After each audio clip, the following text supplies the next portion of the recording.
Imagine placing your trust in a nurse, someone whose very existence is dedicated to healing, protecting, and saving lives. Now, imagine that same nurse becomes a figure of nightmares, leaving devastation in her wake. A pediatric nurse, innocent children, lives lost, all under her watch.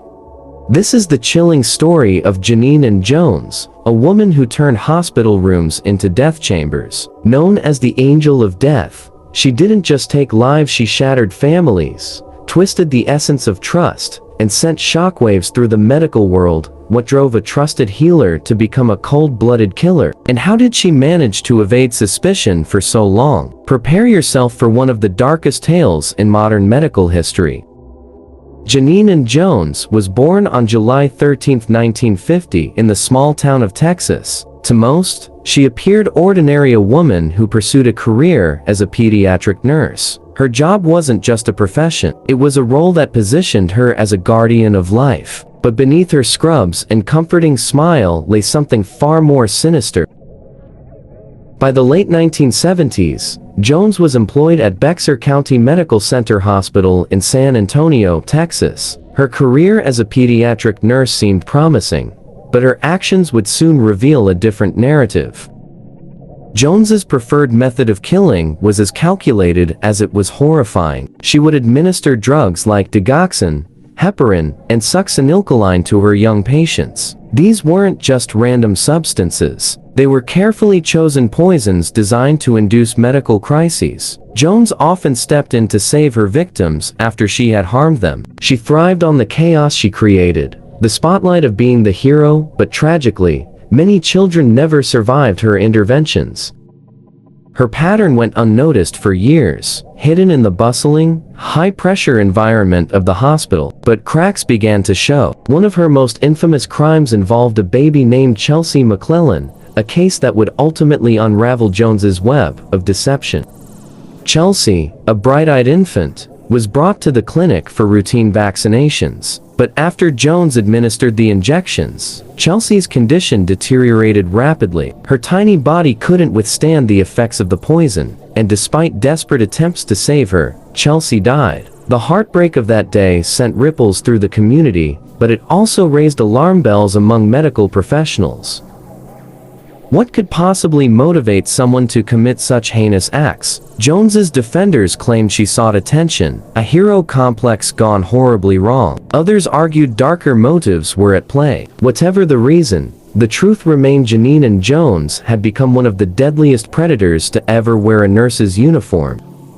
The investigation into Jones's actions began quietly, but quickly gained momentum. Suspicion first arose when a doctor noticed something unusual: a puncture mark on a bottle of succinylcholine, a drug used to paralyze muscles during surgery. This discovery hinted at tampering, and Jones was among those with access to the medication. Then came the mounting deaths, an unsettling number of children falling gravely ill or dying under her care. The link became undeniable. In one hospital ward, records revealed that the number of deaths tripled during her shifts. One by one, Jones's crimes unraveled. Parents, devastated by the loss of their children, demanded answers. Investigators pieced together evidence, eventually connecting her to several mysterious deaths. Among the most damning revelations was her involvement in the death of Chelsea McClellan, whose autopsy confirmed a fatal dose of poison. In February 1984, Jones faced her first trial. The courtroom was packed: parents, reporters, and onlookers, all desperate for justice. The prosecution painted a chilling picture of a nurse who weaponized her medical knowledge. She was convicted of murdering Chelsea and injuring others, receiving a 99-year sentence.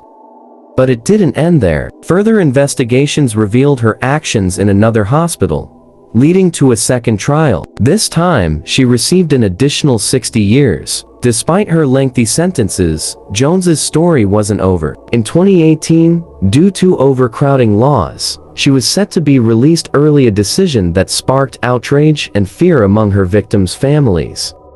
However, fate had one more twist in store. On May 25, 2017, new charges surfaced. Jones was indicted for the murder of an 11-month-old child. This new case ensured that she remained behind bars, preventing her release and offering some measure of solace to the families she had devastated.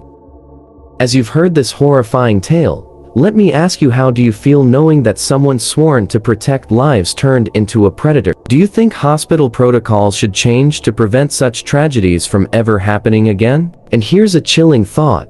How many more cases like this might exist, buried beneath the veil of trust we place in medical professionals? Share your thoughts in the comments below. Let's discuss what can be done to ensure justice for victims and protection for future generations. The story of Genene and Jones is a dark reminder of the evil that can lurk in unexpected places. It's a call to vigilance, to question what we often take for granted.